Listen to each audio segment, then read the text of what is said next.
know, it just froze. And then, but Baruch Hashem, I saved it and I checked and it saved and it just says part 1. I'll go back and like I was talking. I have no idea where we left off. Okay, so where you left off, you were talking about inner summer, and then there's nowhere to go but down. So now we're starting. I'm so sorry, but Baruch Hashem, I saved until that part. Okay. So Baruch Hashem. Well, I already finished the whole luteal phase. I'm so sorry. I am so sorry. I don't know what happened. Okay, let's just jump right back. Yeah. Okay. So let's start with the luteal. Yeah, this is my favorite phase, so I don't mind talking about it again. And it was not my favorite phase to begin with. This is what led me into this work because I had a problem with this phase. That's usually what happens. So like we said, the only way is going to go down after we're at the peak, and that's our inner fall or inner autumn, what we call our luteal phase, because there's something called the corpus luteum in this phase that was developed out of the empty follicle that released the egg, and that's where we have progesterone from. Progesterone is a very important hormone that we only have if we ovulate. So that's what. After you go through the phases, I would love if you gave just like a very quick synopsis of like where the hormones fall into play, because I think that will also. Sure. And I think that would be a great lead into fertility awareness whenever you're ready for that. Yeah. Okay, so the luteal phase, the premenstrual phase, the inner fall, inner autumn, whatever you want to call it, is a winding down energy, and this is super important because we're like coming from that mindset where we always want to be on go mode. Like, this is our optimal. This is where we always want to be. But it's not how life works. The season of life is literally, like waxing and waning, up and down, rise and fall. And this is what we experience through our cycles. And when we tune into that, it's really beautiful. We really get to be in that rhythm, and we get to have that renewal every single time. Like, we literally have new energy every month. Like, it's not like our energy wanes, like if it's just a line and it goes down. Like, no, we have the circle and we come back up again. So the luteal phase is the inner autumn is about winding down, really honoring. I think this is the most important time to listen to our body, to listen to those cues, because it can be really easy to miss sometimes, and then it gets a really good big like. Yeah, like it really hits you. So you try to push summer energy into fall. Trust me, I've done so many times. I know. It's like almost like an avalanche, like a winter. Like it's you really. I mean, the body is screaming, "Please stop!" and you're like, "No," and it's really. Let me push it. Let me see how far we can go. Yeah, for me also. It's true. I think everyone relates to that. It's interesting. Like, I had such a hard time. I remember like learning about this and just saying like, I'm so much struggling with this phase. Like, actually, I was talking about this with Asya. She's another fertility awareness educator, and I said to her, like, Asya, I don't know. I don't see anything good about this season. Like, I just don't get it. And she said something to me that actually completely changed my relationship to it.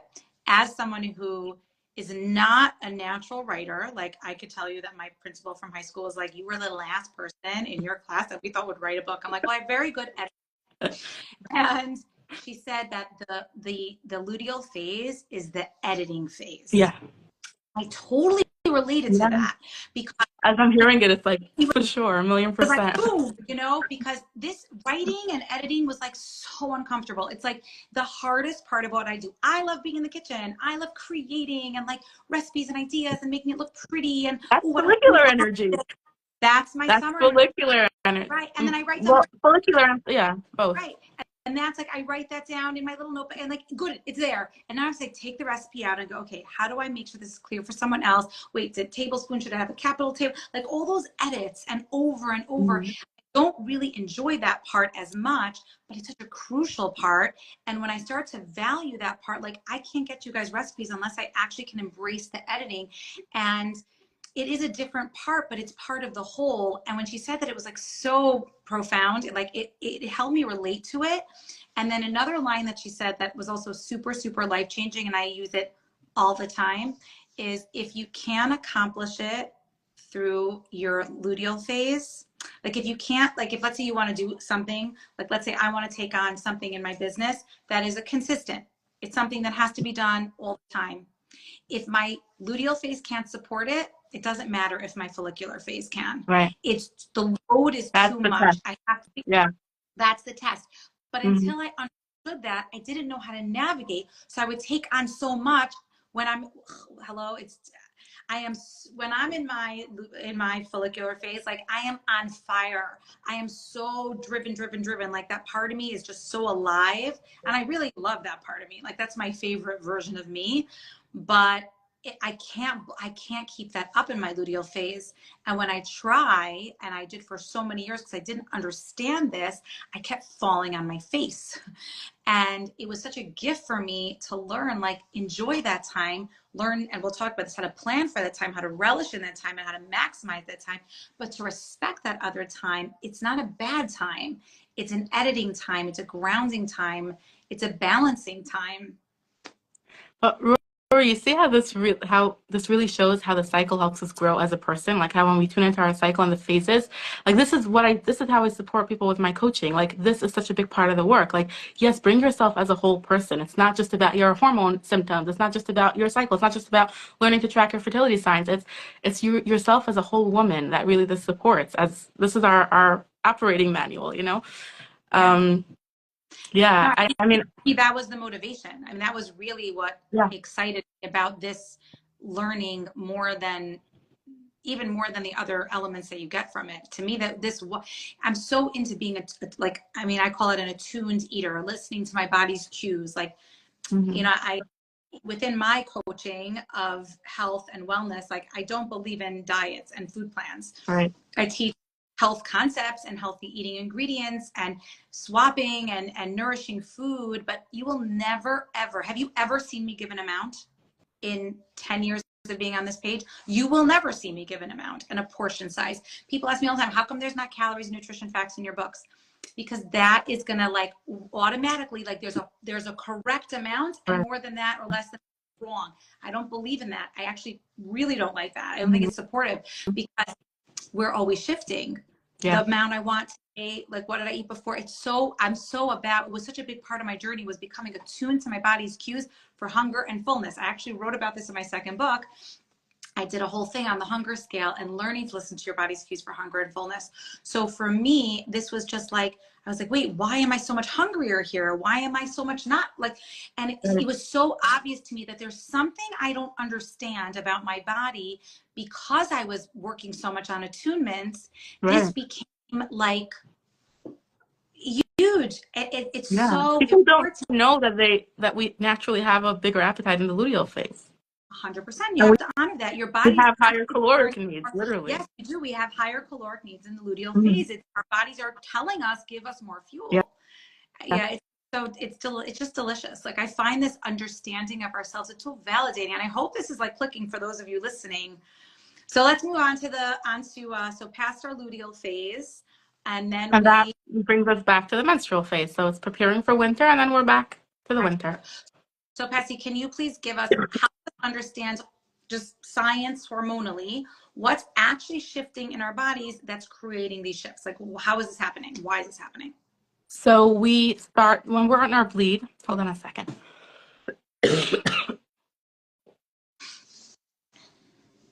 So when we're bleeding, it's what's actually bleeding. It's the uterine lining is shedding, right? So what? Well, hold on, please. Do you want me to explain this part so you can get a little break from talking? Okay. So when we are on our period, as she was saying, the uterine lining is shedding. And what signals that shedding, whenever you're ready to take over, you just tell me, is the hormones dropping. So just like we feel that drop in energy, we're also actually having a drop in hormones. And the main player at the second half of the cycle is progesterone, which is the hormone that progestation is the hormone that like holds the lining in place. And when that drops, because the brain gets signaled that there was no pregnancy, we don't need to hold the lining anymore, that's when we bleed. Right. So it starts earlier. So it starts earlier and later because in a cycle you're going both ways all the time, right? So with after your bleed, we have the follicular phase, and that's when we have estrogen. Estrogen is the follicular hormone, and progesterone is the luteal hormone. So estrogen builds our uterine lining. Like again, follicular phase building, rising. Like estrogen is a building hormone. It builds up everything. It builds up our uterine lining, and when we get to ovulation, once we ovulate, progesterone takes over, and that just keeps it. Maybe it builds it a little bit more, but it just like keeps whatever estrogen worked on. It's holding it in place because, like you said, if there's a pregnancy, let's have that in place. Let's keep it nice and plush. And then if it doesn't happen, then both of these hormones, estrogen and progesterone, drop, and the whole uterine lining comes out as shed. Yeah. So that's what's happening on our uterine level. There's like a few levels of what's happening during the cycle. And there's the ovaries, what's happening in the ovaries.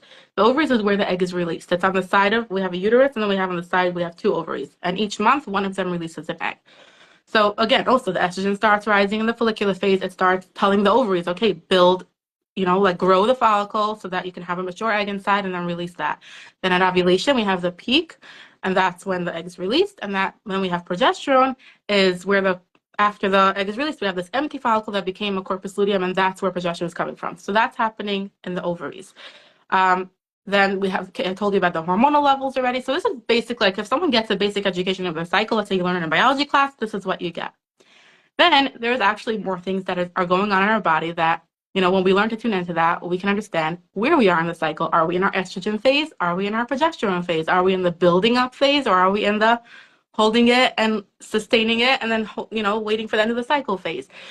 So two more things that happen throughout the cycle is before ovulation, our temperature is low. So there's something called basal body temperature, which is just our body temperature when we're at rest. Before we get out of bed in the morning, before we start doing things, because everything affects our temperature, right? Eating, breakfast, using the bathroom, running around, all that can elevate our temperature. But before we get out of bed, if our temperature is higher, then the one thing that could have made a difference was if we ovulated, because progesterone, the hormone after ovulation that we only have if we ovulated, is what made the temperature rise. So that's one thing that changes. Another thing changes that maybe some of you have noticed this and just didn't know what it was, or we're all like eked out about it, is we produce something called cervical fluid, which I like calling it the golden period, okay? Because it's literally the opposite end of our cycle, right? We have bleeding at menstruation, we have cervical fluid at ovulation. And this is also in our follicular phase, estrogen builds up cervical fluid. So we might see a little bit at first and then more and more and more until we reach ovulation, and we might see a lot, it might be abundant for some people. So that's also like we're noticing in our body, you don't need actual hormone tests. I mean, they're needed when they're needed, but you don't need actual hormone tests to tell you like, oh, you have estrogen in your body right now. You see cervical fluid telling you what's behind this. The estrogen is building it up towards ovulation. So you know that you can suspect ovulation is around the corner. Now, the only way to know that ovulation actually happened is with a temperature, because that's the progesterone rising, making the temperature rise, and that only happens after ovulation.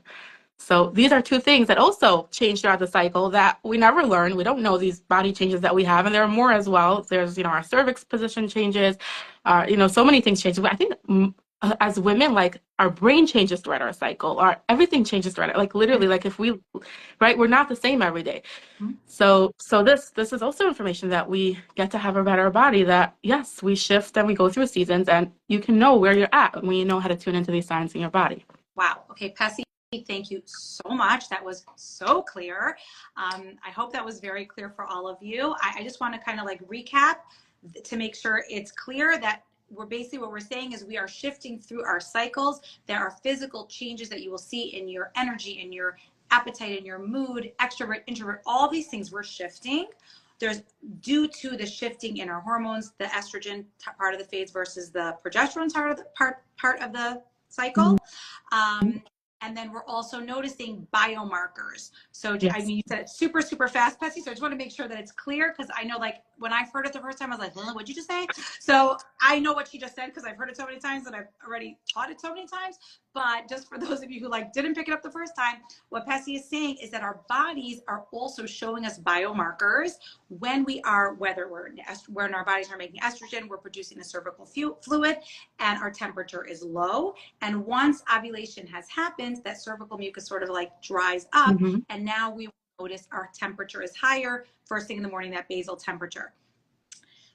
Some people who really want to tap into this fertility awareness and having that awareness of what's happening in their body will want to track these two things in their apps. And Pessy teaches this both for just self-awareness, for preventing pregnancy, and also for optimizing fertility. So this is used for so much self-awareness in our femininity, which is why we call this reclaiming our femininity.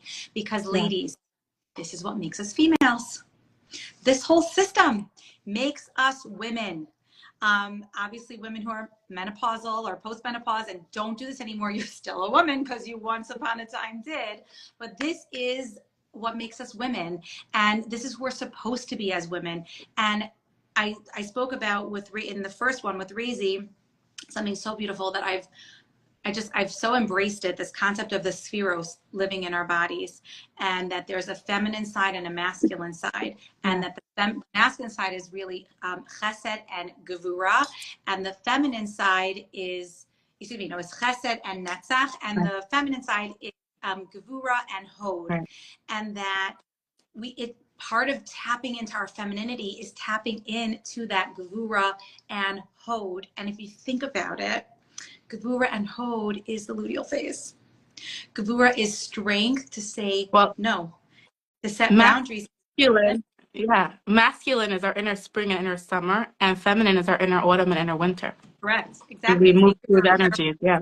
Right. And so in today's world, we are so driven. We are so prone to focusing and pushing our masculine energy. Everyone has masculine and feminine energy, men and women. We do have masculine energies within us as females, but we become very imbalanced, and we lose that female softness and energy that we have. And I have found that by tapping into this awareness and really learning to nurture the luteal phase and the menstrual phase and embrace them and love them and see them as positive and maximize what they have to offer me, instead of seeing them as, oh, here they come again, and it's just really, really been so life-changing. And also to, like you were saying, how to navigate life.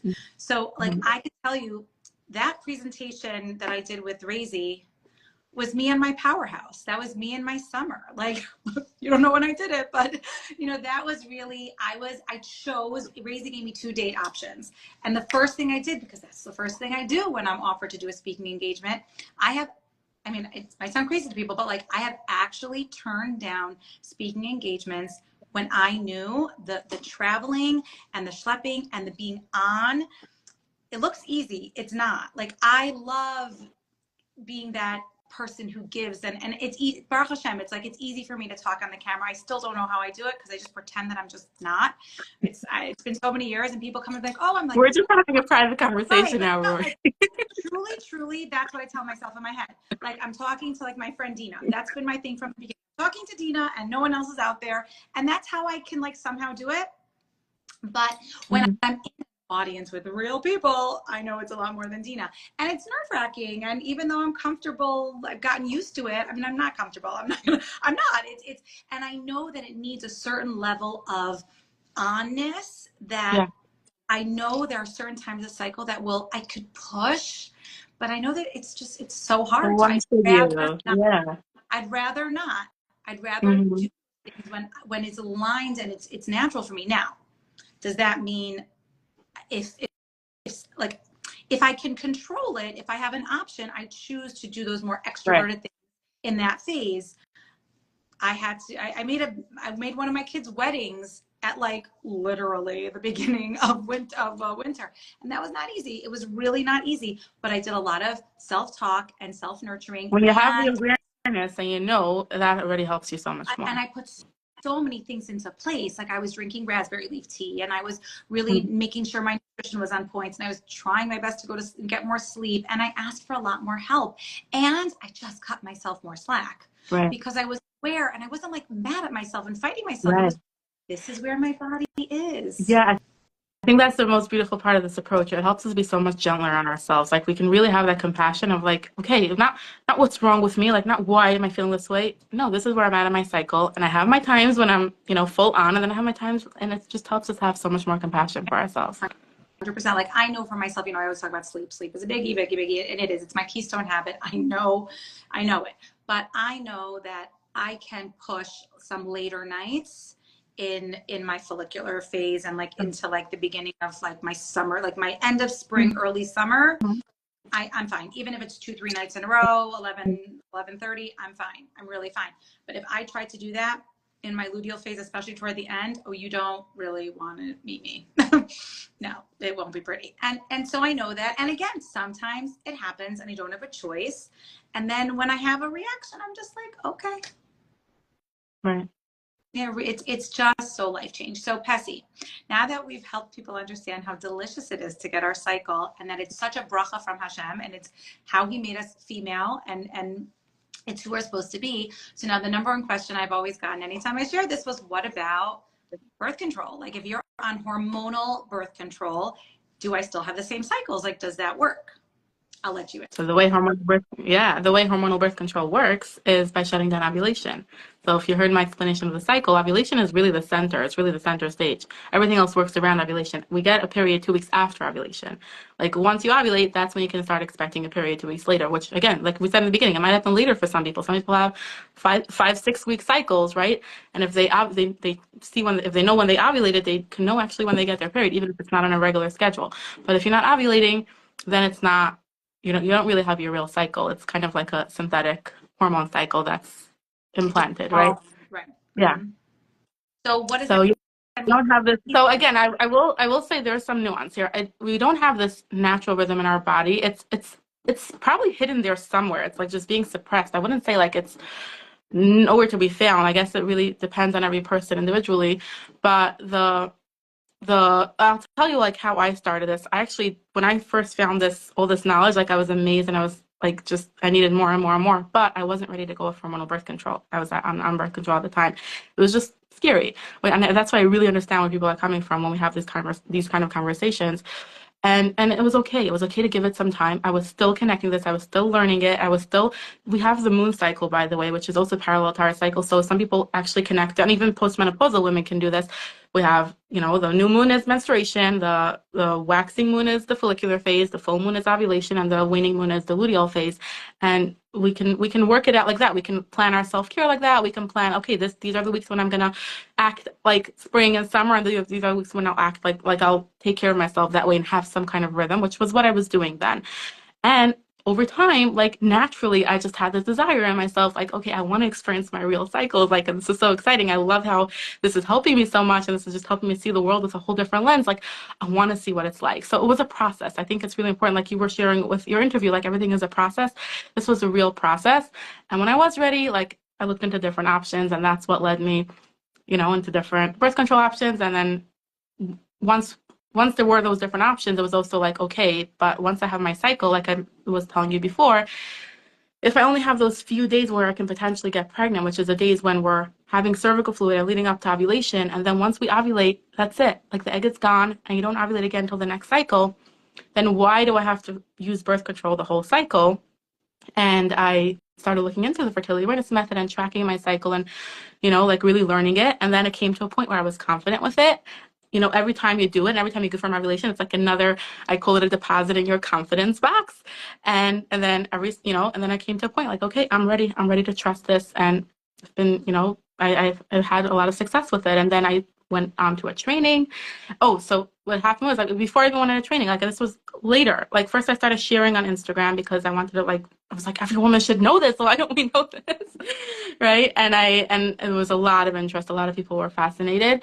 And I was first just doing the coaching around the cycle. Like, how can you embody this? How can you live in alignment with your cycle? I wasn't doing fertility awareness yet, but this was a big thing that came up. Like, oh, I need birth control, or, like how does this work with the Taharas HaMishpacha? So those were the two big things that came up. So that's what led me to train as a fertility awareness educator and then as a Kala teacher. And that's how my journey continued. Amazing. Mm-hmm. Wow. So Pessy, you in sharing that, you said something there that was like, did anyone else miss that? I'm going to, so before I jump on what you said quickly that might have gotten missed, I just want to follow up with that point just to kind of close that piece of it, that what we're saying is that this concept of flowing with your cycles and having that cycle is stopped when one uses hormonal birth control of any kind, patch, Right. ring, any of them. Many pills are slightly different, but it also stops ovulation.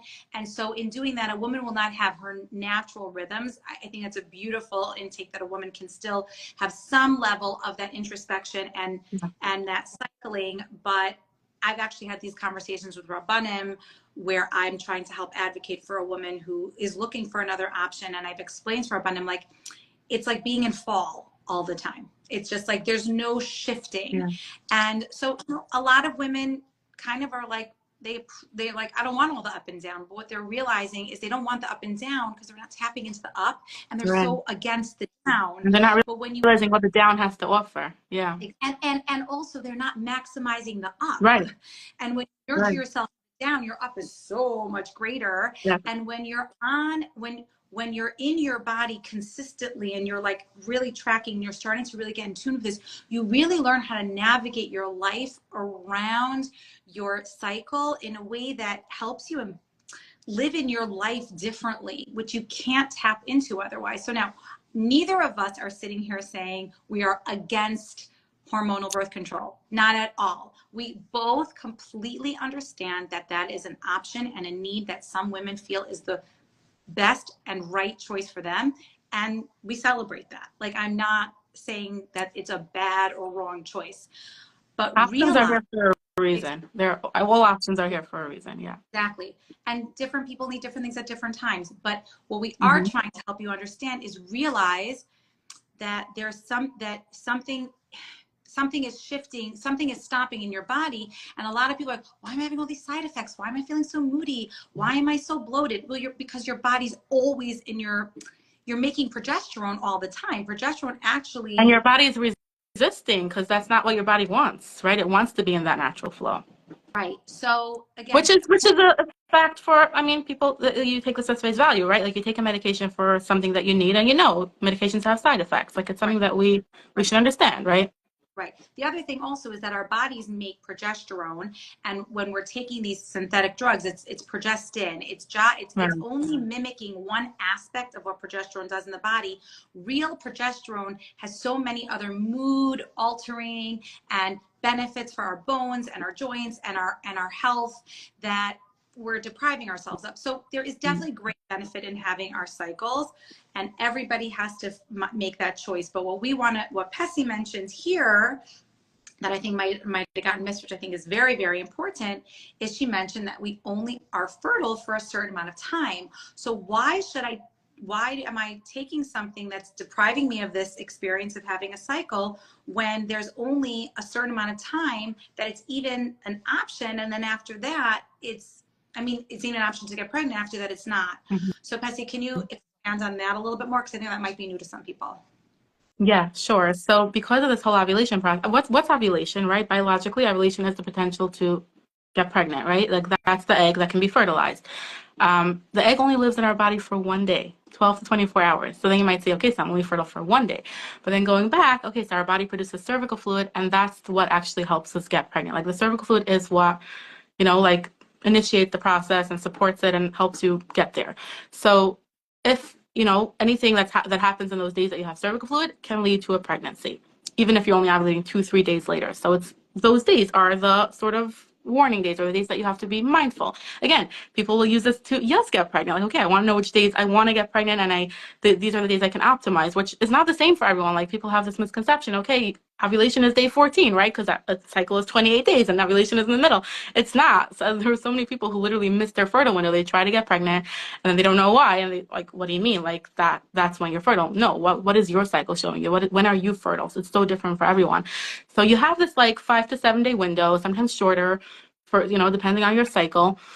And that's the days. Those are the days. And it's the reason why I think the reason why it's not like maybe mainstream or pushed out there is because it's different for everyone. So like, they can't come out and say, okay, these are the days when you should be careful. There is something out there called the rhythm method, which says this, and that is like, for birth control, it's only 76% effective, and that's the number that's pushed out. Like, oh, FAM is 76% effective because they're looking at the rhythm method, which tells you, oh, these are the days. If you have a 28-day cycle, these are the days you're fertile. Well, 76% of women, the opposite, 24% of women apparently don't have those fertile days and will get pregnant then, right?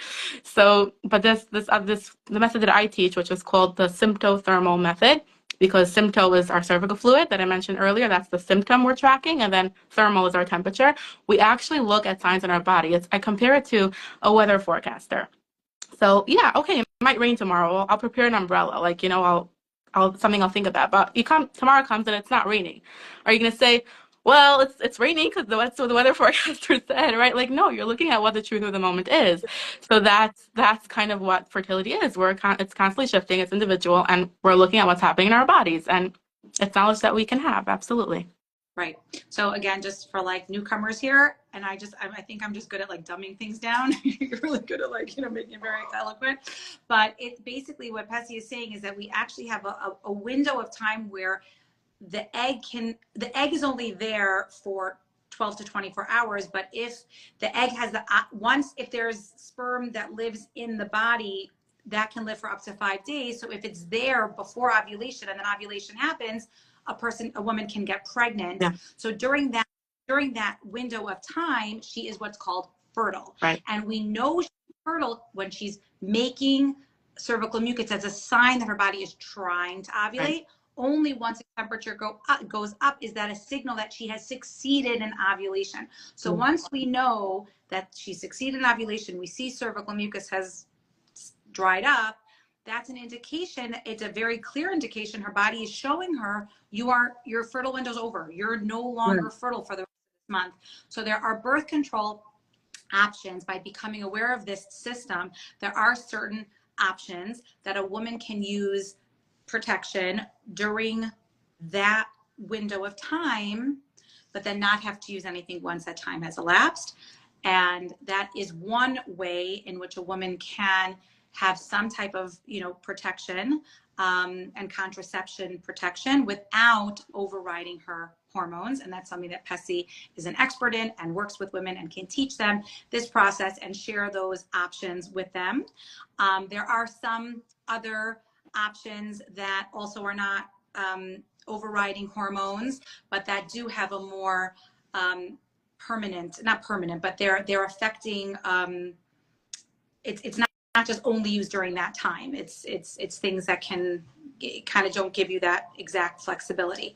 So I don't know. We decided beforehand that we weren't really going to discuss all the different types of non-hormonal options because it's too quick. It's alive and there's a lot. And it's very individual. Everyone is really going to have to look at the choices for themselves. Very, very individual. And I do want to say before anyone jumps and tries this at home, that it's a very specific method. It's not hard to learn, but you have to know what you're doing. Meaning, don't just go and say, okay, I think I ovulated, I saw cervical fluid, and now I must not be fertile anymore. There's very specific guidelines to follow to prove that you actually did ovulate, and that you can consider yourself past the fertile phase and in the infertile phase of the cycle. So yeah, don't do this without actually knowing what you're doing if you can't get pregnant right now. Exactly.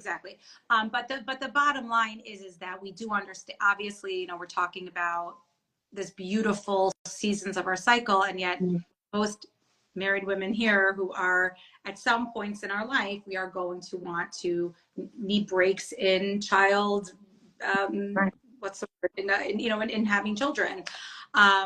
And that's healthy and that's normal and it's a part of life. And what we really just want women to know, and the main takeaway here, is just the beauty of the cycle, to see it differently. That was number one. And to know that so many people don't realize that there are options. There are options. And I work with women one-on-one who, both Kalas and already married women, who are saying, wait, this is amazing. For whatever reason, I want to embrace my cycle and live in my cycle. What are my options? These are my challenges. These are my concerns. What are the options? We discuss them. Obviously, both Pessy and I, as college teachers, we understand and teach that there's a concept of Das Torah, and as from Torah observant women, we ask Shilas, we ask Das Torah. There's a way that we both believe that, and we've been trained in this, that a woman has to advocate for herself. That's why we said your inner voice and choice, because we're talking about our inner voice. That's what we learned about with the seasons of our cycle. That's our inner voice. But we also have to use outer voice to advocate for ourselves and to explain to Das Torah, who we go to, and sometimes it is important to get advice and guidance from someone who's trained like me or Huvi or Pessy, to know the right way of speaking to a Rav, the right words. Sometimes you need an emotional element has to be explained. And to really know what the options are that you feel would work for you, and then to discuss that with your Rav. So the bottom line really is that every person really does have to make the choice that's right for them. And Baruch Hashem, there are options, and sometimes we need different options at different times. But I think there's so little awareness that there would be a reason to not just go on hormonal birth control. And I think that was something that we really wanted to bring out tonight from me, my perspective as a health coach and someone who really helps women try to optimize their health and their wellness as much as possible through diet and lifestyle changes.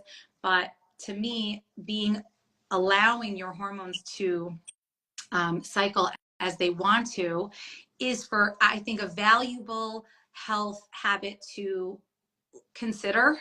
And again, it might not be the right time or place for everybody, but just even to understand this concept, Right.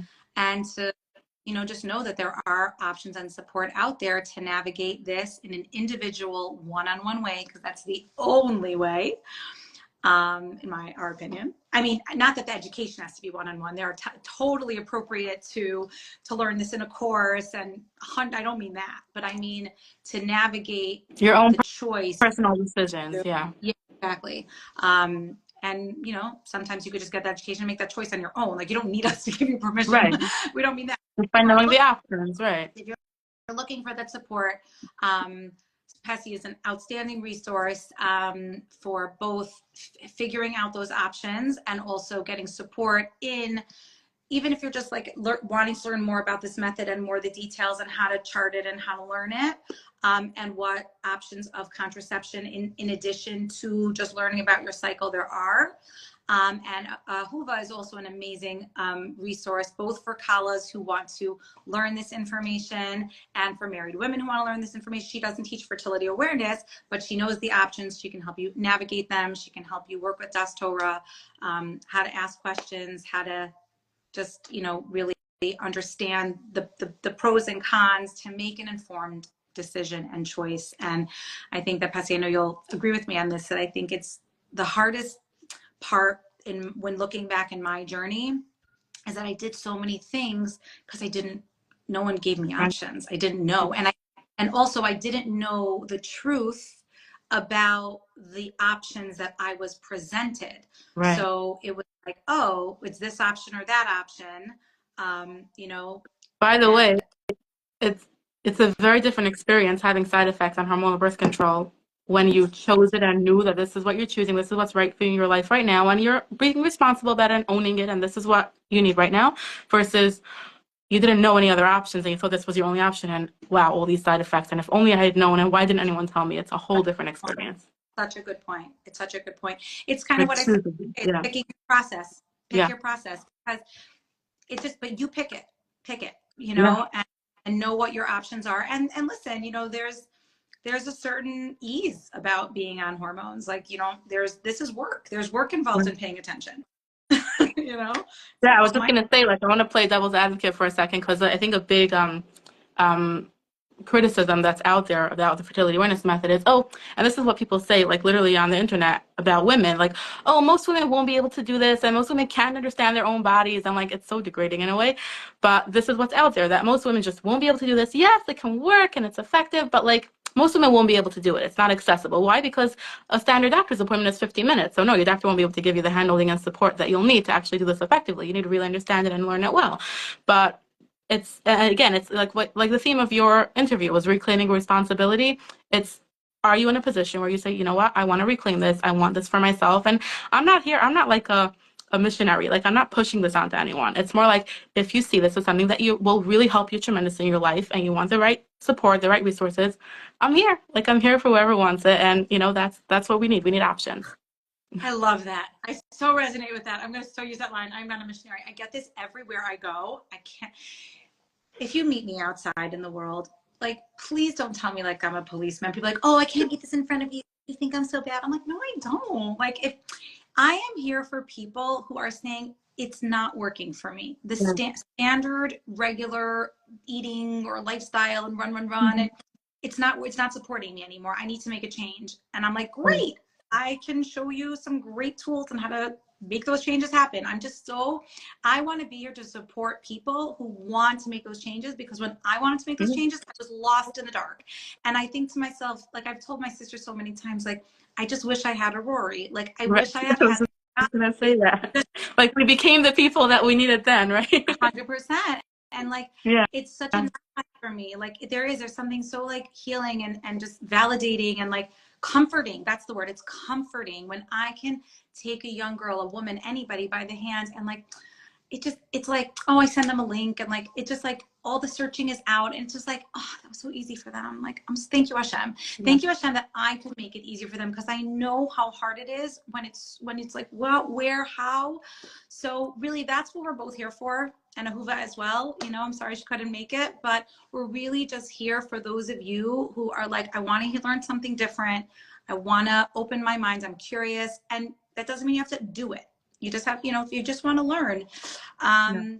And we're here, and thank you, Pessy. This was so wonderful. Yeah.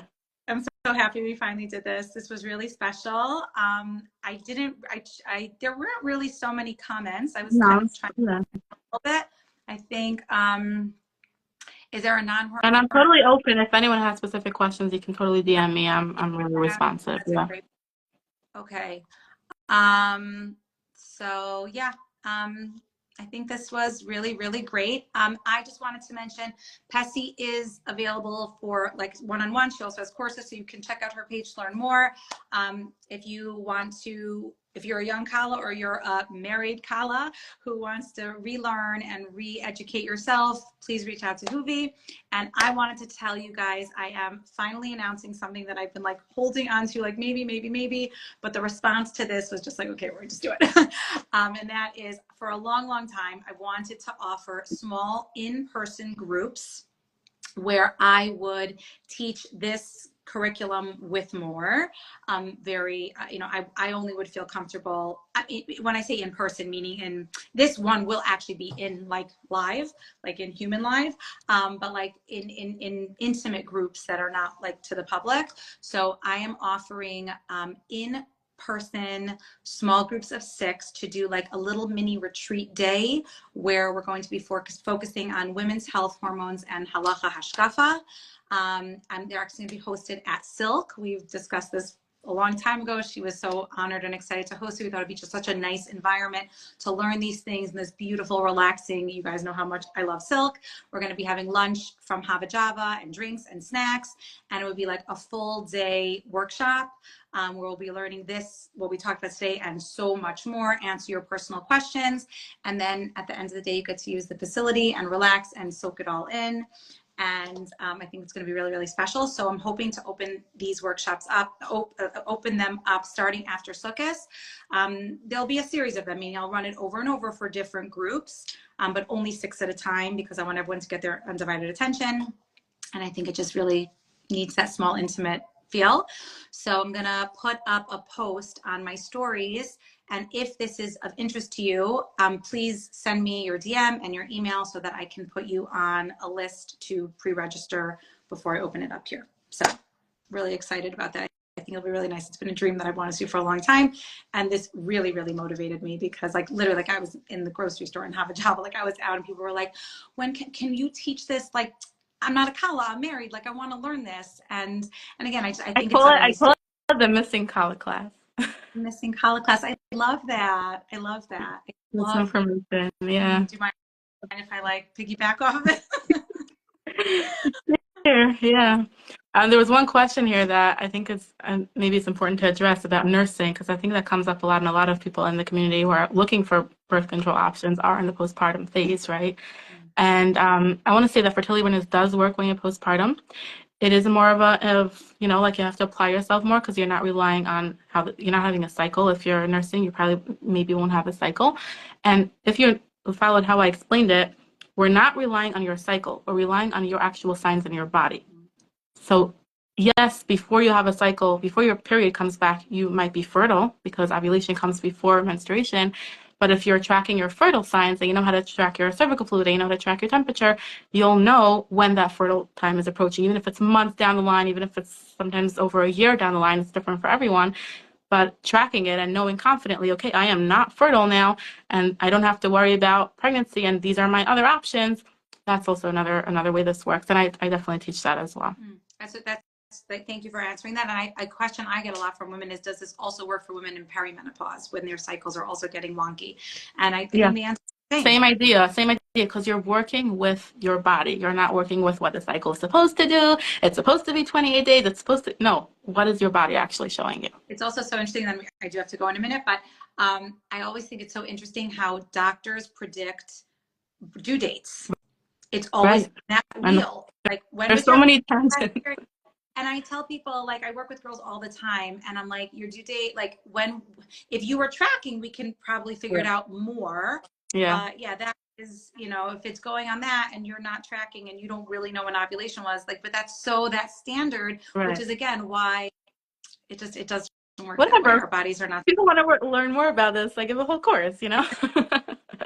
So it's also happening after. It's also happening after service, and I'm already like taking in also like if you're interested and you get a discount for enrolling before Yantif, and I'm gonna launch it after Yantif. So it's a course, and also Pessy, in your courses, they also get one-on-one, like they had a session with you. So and that's added on. But one thing I love about my course is because we go through different life stages, you can come back once you're in. This is like your entrance fee, and then once you come in, you can come back every time I offer it again. So you get your refreshers, you get your, like, I don't believe in, like, you know, you learned it already. You have the information. You got it from me. And come back. You want to learn it again? You're welcome. That's great. Okay, so when you're ready to offer that, please send it to me so I can let everybody know here.